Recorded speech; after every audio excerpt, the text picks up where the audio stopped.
Term में waiting नहीं होता ना। जी, वर्किंग ऑफ सीपीयू स्केड्यूलर में जो यहाँ पे बता रहा है सीपीयू स्केड्यूलर का, सीपीयू स्केड्यूलर में जो लॉन्ग टर्म स्केड्यूलर होता है वो आपके पास जब एक प्रोसेस ब्रस्ट स्टेट में उसमें जॉब पूल में होता है, वहां से रेडी क्यू में आने का जो टाइम होता है वो सबसे कम सबसे ज्यादा टाइम होता है, वो सबसे लॉन्ग टर्म स्केड्यूलर कहलाता है। चैप्टर 2 में था, फॉर एग्जांपल मैं यहाँ पे उसको सामने ओपन भी कर लेता हूँ ताकि आपको थोड़ा सा इजीली समझ आ जाए। ये हमने पढ़े थे लॉन्ग टर्म स्केलर और short term scalar. Long term कौन सा, कि जब जॉब पूल में होता है और वहां से रेडी क्यू में आने में जो टाइम लगता है वो लॉन्ग टर्म होता है। और फिर आगे से शॉर्ट टर्म कौन सा होता है, कि जब एक प्रोसेस रेडी क्यू में आ चुका हो और उसको सीपीयू की जरूरत हो, वो वेट कर रहा हो कि अब मुझे बस सीपीयू मिले, तो वो शॉर्ट टर्म स्केजर होता है। तो वो कह रहा है कि जो आपके पास सीपीयू स्केजलिंग है, ये सीपीयू स्केजलिंग स्केजलर कर रहा होता है, और यहाँ पे जो शॉर्ट टर्म स्केजलर होता है जिसको हम सीपीयू स्केजलर भी कहते हैं, वो मेन वर्क कर रहा होता है। उसने डिसाइड करना है कि कौन सा प्रोसेस चलेगा, पिक करना उसने एक प्रोसेस को। The CPU scheduler only pick from the job that are in the already in the memory. जो वो सारे जॉब्स, वो सारे प्रोसेस जो रेडी क्यू में होते हैं सीपीयू, उन्हीं में से किसी को पिक कर रहा है, उनमें से बाहर से किसी को पिक नहीं कर सकता। वो सारे प्रोसेस रेडी क्यू में तब आते हैं जब उनको रैम मिल जाती है, मेमोरी मिल जाती है। वो मेमोरी पहले भी आपको बताया था कि लाजमी नहीं कि फुल फ्लैज मेमोरी हो, वो जितनी मेमोरी रिक्वायर्ड है उसका हाफ हो सकती है, उसका 1/4 हो सकती है, तो थोड़ा सा हिस्सा भी हो सकती है। लेकिन जिस प्रोसेस के पास एटलीस्ट कुछ अमाउंट में मेमोरी होती है, वो प्रोसेस रेडी क्यू में होता है और उस प्रोसेस को सीपीयू पिक कर सकता है for execution. The scheduler works in the cooperation with the interrupt system. Interrupt का आपको पता है कि सबसे लो लेवल का यूजर प्रोसेस, उससे थोड़ा एडवांस इंटरप्ट, और सबसे एडवांस सिस्टम कॉल। कंप्यूटर की नज़र में सबसे कम अहमियत यूजर के प्रोसेस की, दरमियानी होती है इंटरप्ट्स की, इंटरमीडिएट लेवल के ऊपर, और सबसे हाई प्रायोरिटी होती है सिस्टम कॉल्स की। तो यहाँ पे थोड़ी सी डिटेल बता रहा है।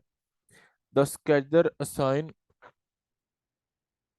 The scheduler assign the CPU to perform computational on the behalf of particular process or thread within a process। किसी प्रोसेस को पिक किया गया है फॉर एग्जीक्यूशन। यहाँ हमने पढ़ा था कि थ्रेड्स भी होते हैं, वो भी एक लाइट वेट प्रोसेस ही होता है, पॉसिबल है उसको पिक किया गया फॉर एग्जीक्यूशन। सेकंड, इंटरप्ट का जो लेवल होता है, CPU can borrowed from its current process by an interrupt. कोई इंटरप्ट आ गया, जो करंट प्रोसेस चल रहा था उसको वहीं पे रोक दिया गया और उसको उसका कॉन्टेक्स्ट स्विच कर दिया गया, उसका डाटा उठा के सीपीयू से बाहर कर दिया गया, और इंटरप्ट्स के ऊपर डील किया जाएगा, क्योंकि इंटरप्ट की जो प्रायोरिटी होती है वो किसी भी नॉर्मल प्रोसेस से ज्यादा होती है। बोरोड का मतलब है उसने उधार मांग लिया कि मेरा काम पहले होना है, जो सीपीयू प्रोसेस चला रहा था वो काम वेटिंग में लग जाएगा और इंटरप्ट पहले डील होगा। It is under control of execution. It is under control of external device, not scheduler. Interrupts can be disabled for a short time. Interrupt को हम कुछ टाइम के लिए डिसेबल कर सकते हैं, वो भी आपके पास सारे इंटरप्ट्स डिसेबल नहीं होते, कुछ इंटरप्ट्स डिसेबल होते हैं, लेकिन उनके लिए भी आपके पास हर बार आपको डिसेबल नहीं कर सकते, पर शॉर्ट पीरियड ऑफ टाइम उनको डिसेबल कर सकती हैं। डिसेबल करने का मतलब है कोई इंटरप्ट ऐसा अगर जिस इंटरप्ट की वजह से एक प्रोसेस था जो 99% या फिर 90 से अबव परसेंटेज तक हो चुका हुआ था, तो उस इंटरप्ट को वो फॉर शॉर्ट टाइम डिले कर दिया जाता है।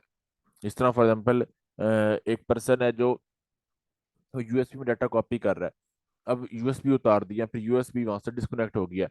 अब वो शॉर्ट पीरियड ऑफ टाइम के लिए तो वो सामने मैसेज शो करेगा कि जो डाटा वो ट्रांसमिट हो रहा था, लेकिन वो दरमियान में इंटरप्ट आ गया।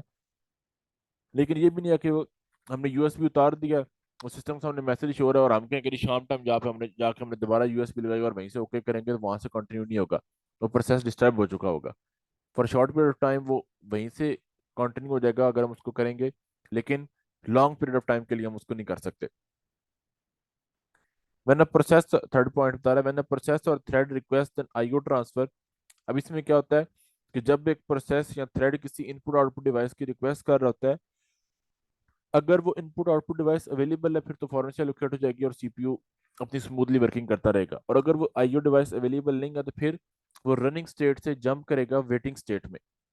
अब जब वेटिंग स्टेट में आएगा तो उस टाइम कोई भी प्रोसेस सीपीयू इस्तेमाल नहीं कर सकता, वो एलिजिबल ही नहीं रहता कि वो सीपीयू को इस्तेमाल कर सके। तो इसलिए वो क्योंकि वेटिंग में लग गया है, अब वो दोबारा सीपीयू का भी इस्तेमाल कर सकता है जब वो वेटिंग से दोबारा रेडी क्यू में आए और रेडी क्यू में से उसको पिक किया जाए for execution. It normally become ineligible to use the CPU until the transfer complete. This means that the scheduler will have to choose either process or a new thread within the same process to use the CPU. तो जब एक process किसी input output transfer में लग गया, किसी input output device को input device से डाटा ले रहा है या फिर आउटपुट डिवाइस को डाटा ट्रांसफर कर रहा है, तो उस दरमियान वो प्रोसेस जो है वो सीपीयू इस्तेमाल नहीं कर सकता। स्केड्यूलर ने बाय डिफॉल्ट किसी नेक्स्ट प्रोसेस को चूज करना है फॉर एग्जीक्यूशन। द प्रोसेस और thread that request IO again become eligible to use the CPU when the IO transfer is complete।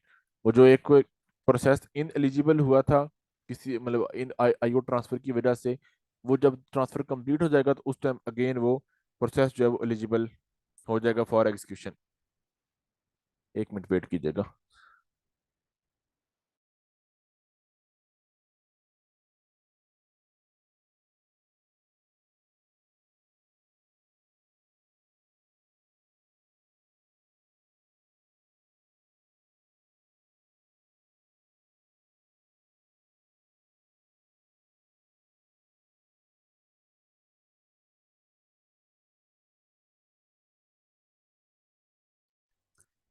अच्छा, इससे नेक्स्ट है primitive and non primitive scheduling. Primitive क्या होता है और नॉन प्रिमिटिव क्या होता है? जब एक प्रोसेस चल रहा होता है, हमने ऊपर एक बात पढ़ी थी कि एक प्रोसेस जो है वो खुद भी डिस्टर्ब हो सकता है और वो किसी और प्रोसेस को भी डिस्टर्ब कर सकता है। सेम उससे मिलती जुलती बात यहाँ पे भी है कि प्रिमिटिव क्या होता है? एक ऐसा प्रोसेस जिसको अगर आप फॉर टाइम बीइंग आप उसको अगर रोकोगे तो उससे सिस्टम पे कोई फर्क ना पड़े, उससे सिर्फ उस प्रोसेस पे फर्क पड़े, तो वो प्रोसेस कहलाते हैं प्रिमिटिव। और नॉन प्रिमिटिव वो होते हैं कि अगर आप उसको बाय फोर्स डिसेबल करोगे तो उस टाइम पे सिस्टम आपका क्रैश कर सकता है, आपका सिस्टम जो है वो बंद हो सकता है। मतलब प्रिमिटिव ऐसे हैं जिनको बाय फोर्स बंद किया जा सकता हो, और नॉन प्रिमिटिव वो जो जिनको बाय फोर्स बंद ना किया जा सकता हो। यहाँ पे देखते हैं वो चार कंडीशन हैं, इन चार में से दो हैं जो प्रिमिटिव की हैं, दो हैं जो नॉन प्रिमिटिव की हैं। There are four condition under which CPU scheduling में टेक प्लेस। सीपीयू नया प्रोसेस कब चूज करता है? इन चारों में से कोई एक अगर कंडीशन हो तो उस टाइम पे सीपीयू नेक्स्ट प्रोसेस पिक करेगा। When a process switches from running state to the waiting state. एक प्रोसेस था जो रनिंग स्टेट में था लेकिन वहां से वो वेटिंग स्टेट में चला गया, तब सीपीयू के पास कोई प्रोसेस नहीं होगा, इस वजह सीपीयू को नया प्रोसेस पिक करना पड़ेगा। वो कौन सी स्टेट होती है जब आपके पास एक प्रोसेस रनिंग स्टेट से वेटिंग स्टेट में जाता है? कौन सी कंडीशन होती है?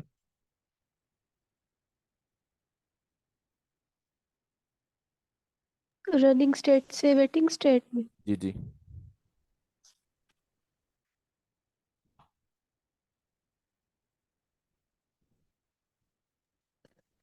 एक प्रोसेस अ, रनिंग स्टेट से वेटिंग स्टेट में तब जाता है जब किसी जब इनपुट आउटपुट ब्लॉक हो इवेंट जाता का, जब इनपुट आउटपुट डिवाइस किसी इनपुट आउटपुट का इवेंट का उसको वेट हो।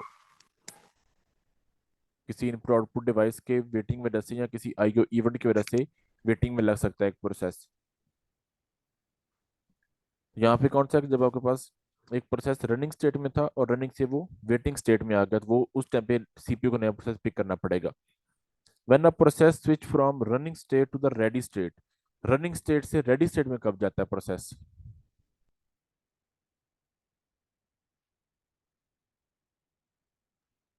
है। जब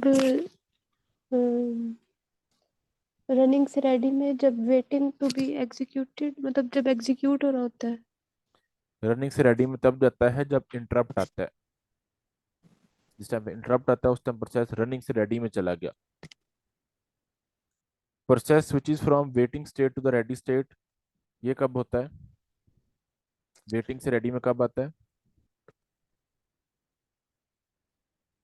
अ, जब इनपुट आउटपुट ऑपरेशन कंप्लीट हो जाता है। जब इनपुट आउटपुट इवेंट जिसका वो वेट कर रहा था वो इवेंट कंप्लीट हो जाता है। और लास्ट पे है जब प्रोसेस टर्मिनेट होता है। इन चारों सूरतों में प्रोसेस को सीपीयू को नया प्रोसेस पिक करना पड़ सकता है। चैप्टर 2 में हमने पढ़ा था। मैं एक मिनट दिखाता हूँ आपको। ये हमने पढ़ी थी प्रोसेस की स्टेट्स। ये देखें, रेडी से रनिंग से वेटिंग में कब जाएगा? जब वो किसी इनपुट आउटपुट इवेंट का वेट कर रहा होगा। रनिंग से रेडी में कब जाएगा? जब इंटरप्ट आएगा।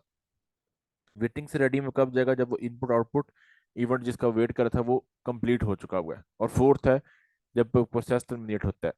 इन सब सूरतों के अंदर प्रोसेस हमेशा नया, सीपीयू जो है वो हमेशा नया प्रोसेस जो है पिक कर रहा होगा। If only one and four condition applied, the scheduling is called non preemptive. जब एक प्रोसेस रनिंग से वेटिंग में गया, अब रनिंग से वेटिंग में प्रोसेस कब जाएगा? खुद रजाकाराना तौर पर जाएगा, किसी फोर्स की, बाय फोर्स उसको नहीं किया जा सकता। फॉर एग्जाम्पल एक प्रोसेस है, उसको प्रिंटर चाहिए, प्रिंटर अवेलेबल नहीं है, अब वो प्रोसेस क्या करेगा? ऑब्वियस सी बात है, वेटिंग में चला जाएगा। अब यहाँ पे हमने उसको फोर्स नहीं किया कि वेटिंग में जाए, हम कह रहे हैं कि जो चीज आपको चाहिए वो अवेलेबल नहीं है, वो भी बिजी है, तो उसके पास और ऑप्शन ही कोई नहीं है, इस वजह से वेटिंग में चला जाएगा। और फोर्थ, जब एक प्रोसेस टर्मिनेट होगा, टर्मिनेट कब होता है? जब एक प्रोसेस फिनिश होता है, जब एक प्रोसेस अपनी वर्किंग एग्जीक्यूशन कंप्लीट कर चुका होता है। अब इन दोनों सूरतों में फोर्स नहीं किया गया किसी भी प्रोसेस को, तो जब भी फोर्स ना किया जा रहा हो उसे हम कहते हैं कि नॉन प्रिम्प्टिव। ऐसे प्रोसेस जिनको अगर हम फोर्स करते, ऐसी स्टेट अगर फोर्स करते तो प्रोसेस डैमेज हो सकता था। इसमें क्या हुआ, एक प्रोसेस खुद से रजाकाराना तौर पर अपनी वर्किंग करते करते अपना उसने काम कंप्लीट किया, तो ये स्टेट कहलाती है non preemptive. All other scheduling is called preemptive. मतलब जो स्केलिंग, ये पॉइंट नंबर 2 और 3 है, ये प्रिमिटिव का है। पॉइंट नंबर 2 और पॉइंट नंबर 3, जब एक प्रोसेस रनिंग से रेडी में जाएगा इंटरप्ट आने की वजह से, अब जब इंटरप्ट आया तो उस प्रोसेस को बाय फोर्स सीपीयू से उठाकर रेडी क्यू में लेकर जा रहे हैं। जब अब सेकंड है, when a process switches from waiting to the ready state, अब वो किसी डिवाइस का वेट कर रहा था और वहां से वो बाय फोर्स उसको फिर, जब भी एक प्रोसेस रनिंग से वेटिंग में आता है, वेटिंग से दोबारा रेडी क्यू में आता है, तो उसकी प्रायोरिटी बढ़ जाती है, वो पहले पिक होगा बाकी नंबर ऑफ प्रोसेस से। इस वजह से यहाँ पे भी क्या, थोड़ी बहुत प्रिम्पशन इन्वॉल्व हो जाती है। समझ आई? जब एक प्रोसेस रजाकाराना तौर पर खुद से काम कंप्लीट उसका हो गया, तो वो सीपीयू से निकल रहा है, तो उसको हम कहते हैं नॉन प्रिम्प्टिव। और जब किसी भी प्रोसेस को किसी लिहाज से भी फोर्स को थोड़ी या ज्यादा है, बाय फोर्स उसको हम सीपीयू से निकाल रहे हैं या उसको मजबूर कर रहे हैं कि वो सीपीयू से निकले, तो वो उस चीज कहलाएगी preemption, प्रिम्प्टिव। Primitive mean a process may be forcefully removed from the CPU even if it does not want to release the CPU। एक प्रोसेस सीपीयू से निकलना नहीं था चाह रहा, अभी उसको सीपीयू का और टाइम चाहिए था, लेकिन उसको बाय फोर्स सीपीयू से निकाला जा रहा है, तो ये चीज कहलाती है प्रिम्पशन या फिर primitive process. It is because high priority process needs the CPU. हो सकता है कि किसी इंटरप्ट को सीपीयू की जरूरत हो, ये भी हो सकता है कि कोई एक प्रोसेस हो लेकिन वो प्रायोरिटी में हाई हो, इस वजह से भी सीपीयू को जो प्रोसेस है वो पहले वाला प्रोसेस निकालना पड़ेगा और नया प्रोसेस वहां पे लोड करना पड़ेगा। Once a process gets the CPU, the simplest approach is to allow the process to continue using CPU until voluntarily yields CPU by requesting an IO transfer etc। कहता है कि सबसे अच्छी अप्रोच तो ये है कि अगर एक प्रोसेस है, वो प्रोसेस चलना शुरू हुआ है और वो प्रोसेस खुद से रजाकाराना तौर पर कुछ रिजल्ट निकाले, कोई आंसर जनरेट करे और उसके बाद वो सीपीयू में से खुद से निकले, उसको बाय फोर्स ना निकाला जाए। जब भी प्रोसेस को बाय फोर्स निकाला जाता है तो उस प्रोसेस के अंदर प्रोसेस की जो वर्किंग है उस वर्किंग डैमेज होने के चांस होते हैं। उस प्रोसेस में पॉसिबल है कि वो कोई टास्क परफॉर्म करता है, वो टास्क आधा रह गया, या वो कोई वर्किंग फॉर एग्जाम्पल हो रही थी, वर्किंग कंप्लीट नहीं करवाई गई, तो वहां पे भी प्रोसेस के ऊपर इफेक्ट हो सकता है। आईओ इंटरप्ट्स में steal CPU from time to time. IO interrupts, जब भी इंटरप्ट होता है तो वो बार बार सीपीयू का टाइम चोरी कर रहे होते हैं। रीजन क्या होता है कि वो ज्यादा प्रायोरिटी वाले हैं, उनकी अहमियत ज्यादा है, सीपीयू का वो टाइम किसी भी टाइम पे इस्तेमाल कर सकते हैं, क्योंकि नॉर्मल जो यूजर का प्रोसेस है उससे उनकी अहमियत ज्यादा है। तो जब भी एक नॉर्मल प्रोसेस चल रहा है और इंटरप्ट आ गया, सिस्टम बाय फोर्स, सिस्टम की ये मतलब कि वर्किंग है कि उसने पहले इंटरप्ट को डील करना है, बाद में उसने प्रोसेस को डील करना है। After each interrupt control pass back to the process that was running when it occurred, that is called non preemptive approach. जब एक प्रोसेस जो है वो चल रहा था, उसको बाय फोर्स उस हटाया गया, किसी इंटरप्ट को डील करवाया गया, इंटरप्ट को पहले खत्म किया गया। जब इंटरप्ट खत्म होगा तो वापस अगेन वही सेम प्रोसेस, जो प्रोसेस रनिंग स्टेट में था, वही अगेन पिक होगा।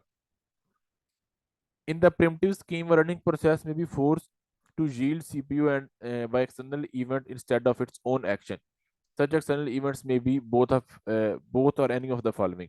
कहता है प्रेम्पशन क्या है कि जब किसी एक प्रोसेस को मजबूर किया जाए कि जितना काम कर लिया उस काम का रिजल्ट हमें दो, और अभी से सीपीयू से निकलो बाहर, जब थोड़ी देर बाद दोबारा आ जाना। अब वो क्या है, सीपीयू उस प्रोसेस को मजबूर कर रहा है कि अभी निकलो यहाँ से, मैंने किसी और इंटरप्ट को या किसी और प्रोसेस को डील करना है, जितना काम हो चुका है उसका रिजल्ट सेव कर लो, उसका रिजल्ट क्या है वो बता लो। दो कौन सी पॉइंट्स बता रहा है? A higher priority process entered to the system. A high priority process that was in the wait state becomes ready. दो सूरतें हो सकती हैं। पहला ये है कि रेडी क्यू में एक नया प्रोसेस आया है जिसकी प्रायोरिटी ही हाई है।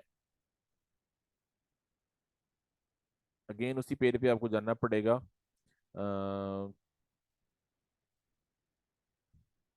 ये पेज था। इस पॉइंट के ऊपर हमारे पास वो जो रनिंग स्टेट और वेटिंग स्टेट हम पढ़ रहे थे, इधर कहीं पे था। हाँ जी, ये हमारे पास सीपीयू के पास एक प्रोसेस चल रहा है और अब रेडी क्यू में, फॉर एग्जाम्पल मैं कहता हूँ कि यहाँ पे P1 सीपीयू के पास चल रहा है और एक नया प्रोसेस आया है फॉर एग्जाम्पल P2 की प्रायोरिटी हाई है।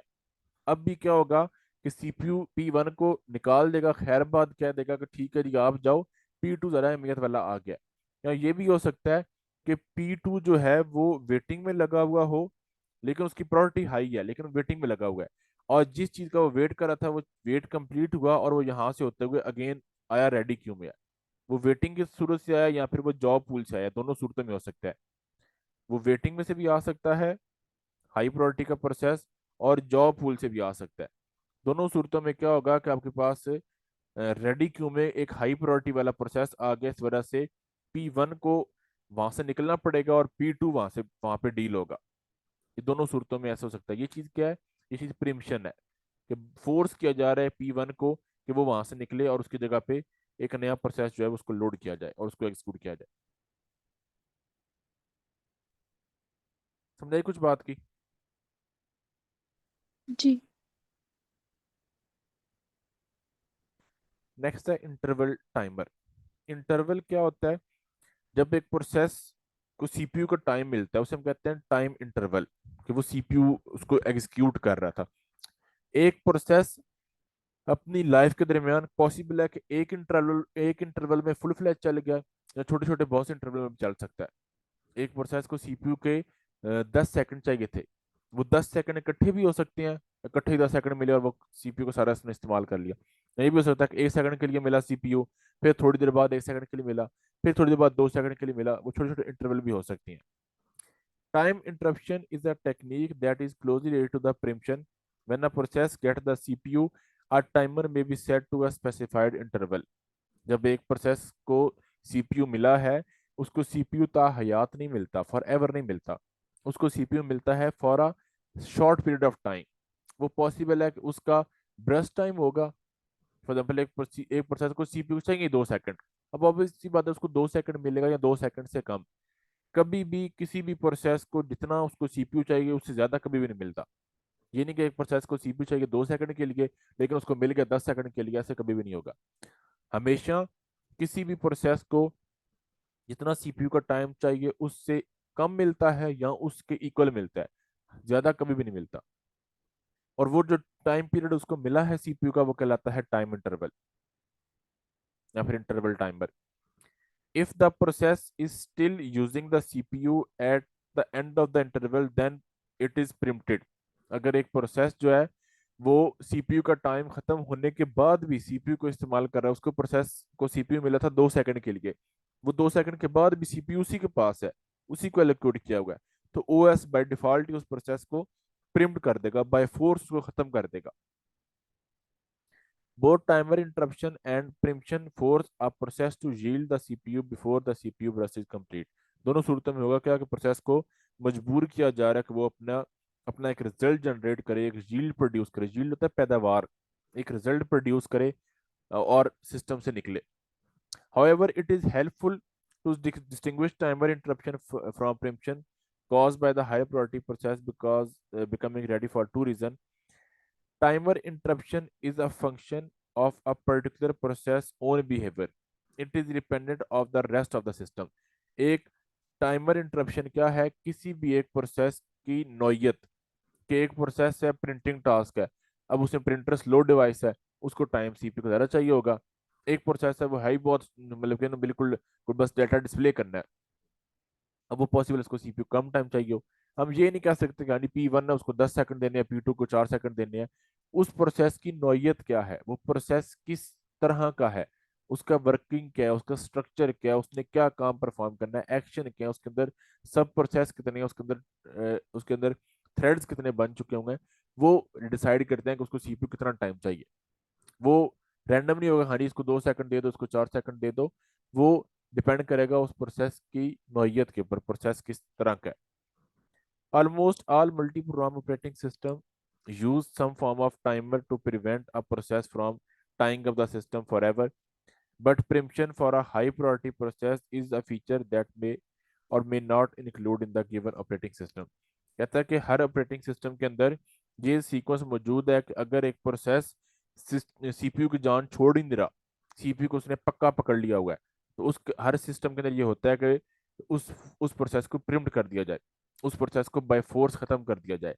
लेकिन कहता है कि जो प्रिम्पशन वाला नॉर्मल सीन है, वो नॉर्मल सीन हर प्रोसेस हर ओएस के अंदर नहीं भी होता। कुछ ओएस के स्केड्यूलिंग एल्गोरिथम के अंदर होता है और वो बाय फोर्स प्रोसेस को टर्मिनेट कर रहा होता है, और कुछ ओएस जो होते हैं उनके अंदर ये वाला सीक्वेंस होते ही नहीं है। उनके अंदर जिस तरह for example first come first serve है, किसी स्केड्यूलिंग एल्गोरिथम किसी प्रोसेस ओएस के अंदर फर्स्ट कम फर्स्ट सर्व है, पहले आइए पहले पाइए वाला सीन है, पहले आइए और पहले वर्किंग परफॉर्म करवा लीजिए। उसमें क्या है कि उसमें प्रिम्पशन की जरूरत ही को नहीं है। उसमें जो प्रोसेस पहले आ गया वो पहले एग्जीक्यूट होगा। एक एक फॉर एग्जाम्पल, इस तरह हम बिजली का बिल नहीं जमा करवाने जाते बैंक के अंदर, अब एक बंदा या नॉर्मल कोई भी एक्टिविटी करवाने बैंक में जाते हैं, तो जो बंदा वहां पे पहले आया हुआ है वो पहले डील होगा। चाहे उसने एक बिल पे करना, चाहे उसने 10 बिल पे करना है, चाहे उसने जो भी काम उसका होगा, वो पहले ट्रीट होता है और बाद में नेक्स्ट पर्सन जो लाइन में लगा होता है उसकी बारी आती है। तो कुछ ओएस ऐसे भी होते हैं जिनमें एल्गोरिदम सीपीयू शेड्यूलिंग के लिए एल्गोरिदम ही फर्स्ट कम फर्स्ट सर्व लगी है।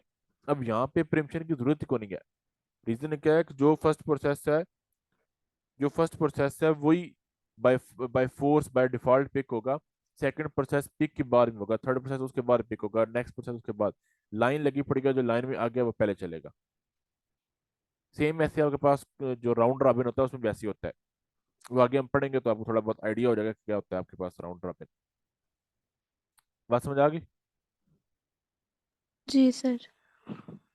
अच्छा, लास्ट पॉइंट है डिस्पैचर। डिस्पैचर क्या होता है? ये अक्सर जब हम कोई लेटर वगैरह दे के आते हैं ना डाकखाने के अंदर, तो हम कहते हैं कि हमने लेटर को डिस्पैच कर दिया। सेम वही काम कंप्यूटर के अंदर भी होता है कि जब एक प्रोसेस है उसकी जो एक्टिविटीज रिक्वायर्ड थी, जो उसकी वर्किंग रिक्वायर्ड थी, वो उसको मिल गई, तो हम कहते हैं कि उसको उसकी वर्किंग को डिस्पैच कर दिया गया। ये काम कर रहा होता है dispatcher. Dispatcher is a program that actually give the control of CPU to a process selected by CPU scheduler. Dispatcher क्या करेगा? एक प्रोसेस था P1, एक प्रोसेस था P2, एक प्रोसेस था P3 P4 up to Pn, 10 process थे for example. अब 10 प्रोसेस से हमारे पास जो एल्गोरिदम ओ एस के अंदर चल रही है, अब सब के अंदर सेम एल्गोरिदम नहीं होती। एक के अंदर for example first come first serve है, एक के अंदर फॉर एग्जाम्पल प्रायोरिटी शेड्यूलिंग है। जो भी एल्गोरिदम लगी है उस एल्गोरिदम ने जो प्रोसेस पिक किया है वो प्रोसेस पिक तो हो गया, अब उस प्रोसेस को सीपीयू भी चाहिए। तो हमारे सिस्टम का वो हिस्सा जो ये सीपीयू उस प्रोसेस को देता है जो एल्गोरिदम ने पिक किया है, उस प्रोसेस के उस हिस्से को हम कहते हैं डिस्पैचर। डिस्पैचर हमारे ओएस का, हमारे कंप्यूटर का वो हिस्सा है जो किसी भी प्रोसेस को सीपीयू एलोकेट करता है। It is an other part of scaling algorithm the function of dispatcher. Dispatcher का पहला काम क्या है? Switching off context. ये हमने बात पढ़ी थी। कॉन्टेक्स्ट स्विचिंग क्या होता है? पहले वाले प्रोसेस का सारा माल मलबा निकालना और नए प्रोसेस का सारा डाटा वहां पे लोड करना, ये होता है context switching. Switching to the user mode, वो कर्नल मोड हमने पढ़ा था, यूजर मोड पढ़ा था। अगर आपके पास इंटरप्ट आया तो सिस्टम ऑब्वियसली बात है कि कर्नल मोड में चला गया होगा, तो वहां से वापस यूजर मोड में लेकर आना। अगर इंटरप्ट खत्म हो गया है और अब नेक्स्ट आप यूजर का प्रोसेस पिक करना है, तो कर्नल मोड से स्विच करना पड़ेगा यूजर मोड के अंदर। Jumping to a proper location in the user program to restart it. कोई अगर एक प्रोसेस जो है वेटिंग में लगा हुआ था, और उस प्रोसेस को जो चीज़ रिक्वायर्ड थी वो मिल गई है, तो अब उस प्रोसेस को रीस्टार्ट करना है, तब भी आपके पास क्या डिस्पैचर ने देखना है कि सीपीयू देना है, और सीपीयू देते साथ ही उस प्रोसेस का जितना भी डाटा जिस जगह पे पड़ा हुआ था वो पीसीबी उसका पूरा उठा के सीपीयू को देना, ताकि सीपीयू उस प्रोसेस को वहीं से रीस्टार्ट करे। तो यहाँ पे अगर हम बात करें, पहले वाला सीन क्या है कि जब आपके पास एक प्रोसेस P1 जो है वो फिनिश हुआ है, और उसकी जगह पे अब हम P2 लोड कर रहे हैं। ये क्या कि एक प्रोसेस खत्म हुआ, दूसरा प्रोसेस उसकी जगह लोड कर रहे हैं। सेकंड वाला सीन क्या है कि आपके पास P1 चल रहा था, P1 चल इंटरप्ट डील हो रहा था, और वो इंटरप्ट फिनिश हुआ है, और उसकी जगह पे अब कोई नॉर्मल प्रोसेस, फॉर एग्जाम्पल मैं कहता हूँ P2 आया, या P5 मैं कह देता हूँ P5 आया। और थर्ड है jumping from a proper location, for example एक P1 चल रहा था, लेकिन P1 को किसी वजह से वेटिंग में लगना पड़ गया, तो P1 को निकाला गया होगा और उसकी जगह पे P2 लोड किया गया होगा, या P3 कोई भी प्रोसेस लोड किया गया होगा। अब जो वापस है P1 जिस चीज का वेट कर रहा था वापस उसको मिल चुकी है, वेटिंग स्टेट से वापस रेडी स्टेट में आ चुका है, तो अब P2 के बाद वापस P1 को पिक किया जा रहा है। The dispatcher should be very fast because it is called every time a process takes control of the CPU. Dispatcher जितना फास्ट, सीपीयू ऑलमोस्ट उस जितना या उससे फास्ट होना चाहिए, क्योंकि हर बार उसकी जरूरत पड़नी है जब जब सीपीयू ने एक काम कंप्लीट करना है, जब जब एक नया प्रोसेस सीपीयू में लोड होना है, जब जब एक नया प्रोसेस सीपीयू के पास आना है, उस टाइम पे डिस्पैचर को कॉल किया जाएगा, और डिस्पैचर ने नेक्स्ट बताना है कि नेक्स्ट कौन सा प्रोसेस चलेगा। The time that a dispatcher takes between stopping one process and starting another process is called dispatch latency. latency होता है लेट होना। जैसे अक्सर होता है ना कि आप कोई फॉर एग्जाम्पल जिस तरह ये होता है इवेंट्स वगैरह के ऊपर वो जो फायर वर्क्स करती हैं, जिसमें वो फेंकते हैं, तो उसमें होता है क्या है कि वो ऊपर आसमान पे जाते हैं, तो वहां पे लाइट उसकी पहले रोशनी पहले वो कर देता है, लेकिन आवाज उसकी लेट आ रही होती है। सेम ऐसे आपको जिस तरह को अगर कोई आप फॉर एग्जाम्पल वायरलेस ईयरबड आप इस्तेमाल कर रहे हैं, ये जो होती हैं वायरलेस ईयरफोन्स जो होते हैं, अगर आप वो इस्तेमाल करके आप कोई वीडियो देख रहे हैं या फिर आप कोई गेम वगैरह खेल रहे हैं, तो उसमें होता क्या है कि वो जो वीडियो में या गेम में या फिर उसके अंदर जो वर्किंग स्क्रीन के ऊपर नजर आ रही है, वो को थोड़ा एक आधा सेकंड आगे होती है, लेकिन आवाज एक आधा सेकंड लेट आती है, तो वो जो लेट है उसे हम कहते हैं लेटेंसी। तो यहाँ पे भी कह रहा है कि एक प्रोसेस निकला है सीपीयू से, और डिस्पैचर नेक्स्ट प्रोसेस पिक कर रहा है, ये जो दरमियान में जो टाइम है होगा ये बहुत स्मॉल अमाउंट का time, nanosecond picosecond में होगा, लेकिन ये चीज कहलाती है डिस्पैचर लेटेंसी। जितना टाइम दरमियान में सीपीयू ने कुछ नहीं किया वो कहलाएगा डिस्पैचर लेटेंसी। क्लियर है? कोई क्वेश्चन है तो पूछ लें। प्लीज सर, क्लियर है। ठीक है, यहीं तक रखते हैं आज।